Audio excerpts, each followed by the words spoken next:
बिस्मिल्लाहिर्रहमानिर्रहीम। अस्सलाम वालेकुम डियर व्यूवर्स, कैसे हैं आप? ठीक हैं। आज हम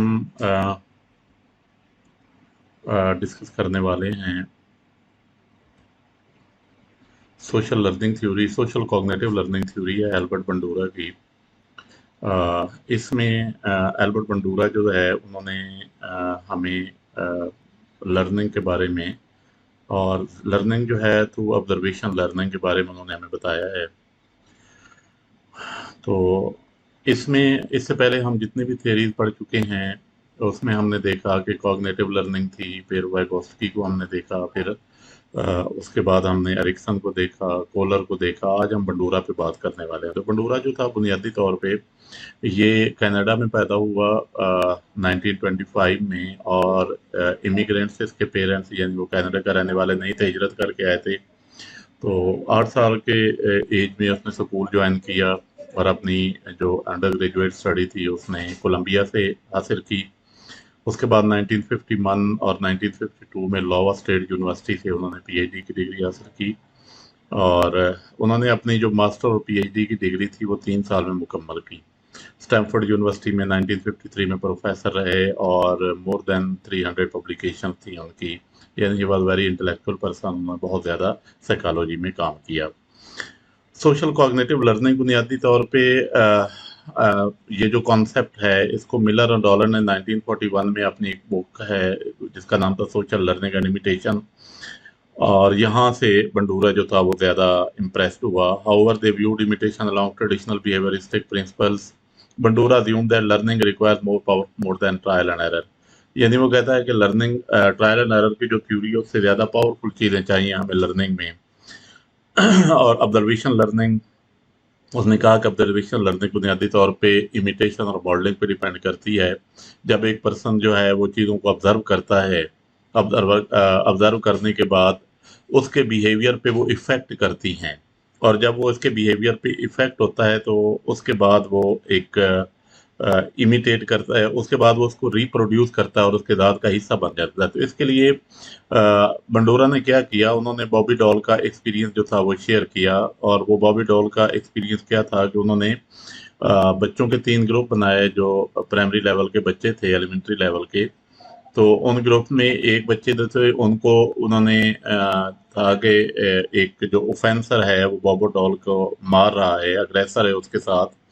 और जब वो ख़त्म होती है तो उसमें एंड पे उसको रिवार्ड दिया जाता है कि आपने अच्छा मारा पीटा है उसे, तो उसको रिवार्ड दिया जाता है। दूसरा ग्रुप में वो दिखाई गई कि उसको रिवार्ड नहीं दिया जाता। तीसरे ग्रुप में दिखाया गया कि उसको ना तो रिवार्ड दिया जाता है ना उसे रोका, बल्कि उसे उसके बारे में उस पर तनकीद होती है। यानी 3 ग्रुप थे, 3 डिफरेंट कैटेगरीज थी। एक में तनकीद होती थी, एक में ऑडियंस जो थे वो एंड पे खामोश हो जाते थे, और पहले पे जो थे वो उसको रिवार्ड देते थे। तो उसके बाद मंडोरा ने देखा कि बच्चे जो थे वो ज़्यादातर उस बिहेवियर को उन्होंने अडॉप्ट किया जिसमें एंड पे रिवार्ड दिया जाता था। तो उस बिहेवियर को उन्होंने अडॉप्ट किया। तो इसका मतलब है यहाँ से उसने ये डिड्यूस किया कि बुनियादी तौर पे जो बच्चा है वो क्या करता है कि अपनी इमिटेशन के ज़रिए और उसके सामने जो एक्शन किए जाए उनके ज़रिए बच्चा जो है वो बहुत ज़्यादा सीखता है। तो उसके लिए उसने एक मॉडल डेवलप किया। ये मॉडल मैं आपके सामने रख रहा हूँ, इससे आपको पूरी समझ आ जाएगी। इसका नाम उसने रखा कि रेसिप्रोकल डिटर्मिनेशन मॉडल। इस मॉडल में उसने, आप देखें कि 3 इसके पार्ट्स हैं। एक में बिहेवियर है, दूसरे में पर्सन है और तीसरे में एनवायरनमेंट है। अब बिहेवियर जो है ये पर्सन जो है वो बिहेवियर उसका जो कॉग्निटिव है इंसान की वो उसके बिहेवियर को इफेक्ट करती है। और बिहेवियर जो है वो इंसान की कॉग्निशन को, यानी ये दोनों म्यूचुअल हैं, रेसिप्रोकल हैं। At the same time environment के पार अगर जाएं तो इन्वायरमेंट भी इंसान को मुतासिर करता है उसके बिहेवियर को, और बिहेवियर इन्वायरमेंट को मुतासिर करता है। और फिर आप देखें कि इन्वायरमेंट और कॉग्निशन का भी आपस में एक लिंक उसने डेवलप किया है। तो यहाँ पे ये रिजल्ट निकलता है, अगर आप इसको गौर से देखें तो आपको सारी समझ आ जाएगी कि बेसिकली इंसान का जो बिहेवियर है वो इफेक्ट करता है इंसान की सोच को। और इंसान की जो सोच है वो उसके बिहेवियर को इफेक्ट करती है। एट द सेम टाइम जो इन्वायरमेंट होता है, सोशल इन्वायरमेंट, वो इंसान के बिहेवियर को इफेक्ट करता है। सिमिलरली बिहेवियर जो है वो इन्वायरमेंट, अगर अच्छा बिहेवियर होगा तो इन्वायरमेंट अच्छा क्रिएट होगा, अगर बुरा बिहेवियर होगा तो बुरा क्रिएट होगा। फिर इन्वायरमेंट जो है वो इन द लार्ज जो हमारी कॉग्निशन होती है इंसान की, उसको भी इफेक्ट करता है। तो यहाँ से आप अंडरस्टैंड करें कि जब उसने नाम इसका दिया ना कि कॉग्निटिव सोशल लर्निंग थ्योरी, तो इसका मतलब ये है कि इंसान जो है वो अपनी ऑब्जर्वेशन के जरिए इन्वायरमेंट से, अपने पीयर से, अपने टीचर से, सब लोगों से जो है वो चीज़ों को सीखता है। तो सोशल लर्निंग थ्योरी है क्या? अब इसकी डेफिनेशन, क्योंकि अब आपको थोड़ा सा कॉन्सेप्ट बन गया होगा कि बंडूरा की जो सोशल कॉग्निटिव थ्योरी है वो है क्या। Human can learn by observing and modelling other, यानी इंसान दूसरों को देख के उनको फॉलो करने के बाद इंसान लर्न करता है। और स्पेशली उन लोगों के साथ जिनको आइडेंटिटी, जिनके साथ उसकी इंटीमेशन है, जिनको वो जानता है, जिनके साथ उसका ताल्लुक है। जिसमें एक क्लासिक बोबोडोल जो मैंने थोड़ी देर पहले आपको स्टोरी बताई है, demonstrated observational learning and impact on violent behaviour in the children. यानी जो वायलेंट बिहेवियर था, उसका क्यों असर हुआ? क्योंकि वायलेंट बिहेवियर के एंड पे बोबोडोल को एक रिवार्ड मिला। क्या मिला? रिवार्ड मिला। तो रिवार्ड की बुनियाद पर उन्होंने, अब बच्चों के माइंड में ये ऑब्जर्वेशन गई कि अगर हम ऐसा अग्रेशन शो करेंगे तो इससे हमें जो है वो रिवार्ड मिलेगा, तो इसलिए उन्होंने इसको ज्यादा फॉलो किया। Bandura originally called this theory observational learning theory और सोशल लर्निंग थ्योरी। तो इसमें आप जो भी नाम देना चाहें, ऑब्जर्वेशनल लर्निंग थ्योरी, लेकिन जो सेंट्रॉक की बुक है वहां पे वो लिखता है कि सोशल कॉग्निटिव लर्निंग थ्योरी का नाम भी वो इसमें देता है। उसके बाद इसकी फाइंडिंग क्या है कि after viewing adult strike and kicks a bob और doll, children would imitate the behaviour in another environment. बच्चे जो हैं वो जब देखते हैं अडल्ट्स को कि वो जो एक्शन कर रहे हैं, तो सेम एक्शन जो है वो बच्चे नकल करते हैं, अपने एनवायरनमेंट के अंदर इमिटेट करते हैं। Suggest that the violence could be imitated by the viewer, के वायलेंस जो है इसको लोग ज्यादा जो है वो इमिटेशन होती है। Result showed 88% of the children imitated aggressive behavior following the view tape of adults acting aggressively toward the doll.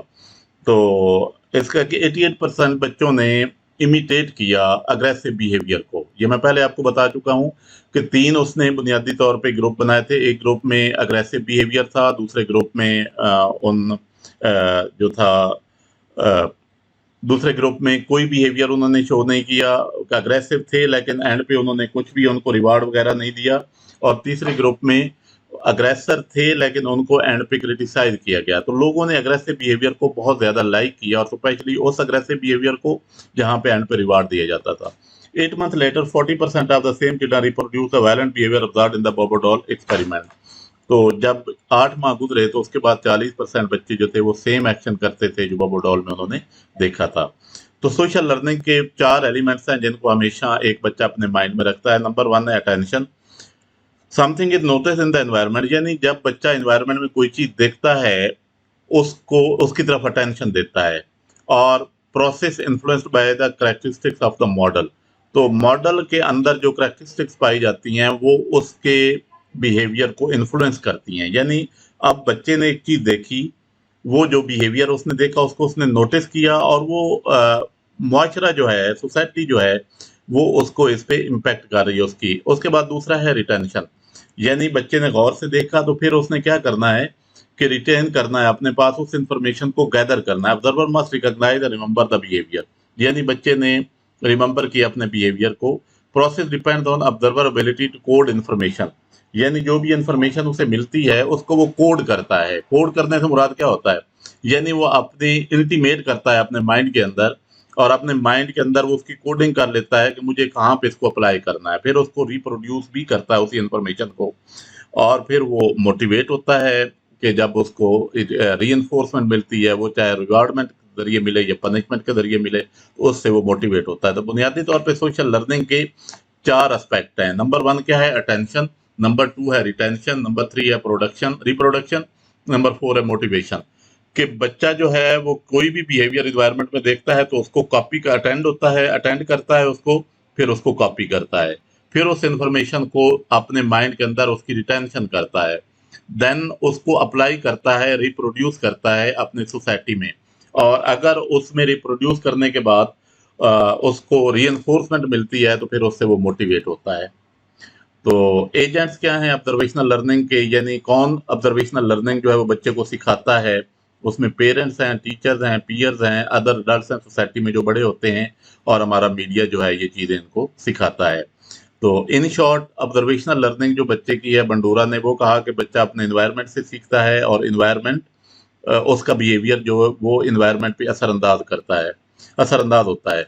तो यहाँ पे उसने जो मॉडल दिया है उस मॉडल को हमें थोड़ी सी समझने की ज़रूरत है, अदरवाइज ये बहुत आसान चीज़ें हैं। तो उम्मीद है आप लोगों को समझ आ गई होगी। Thank you very much. अल्लाह हाफिज़।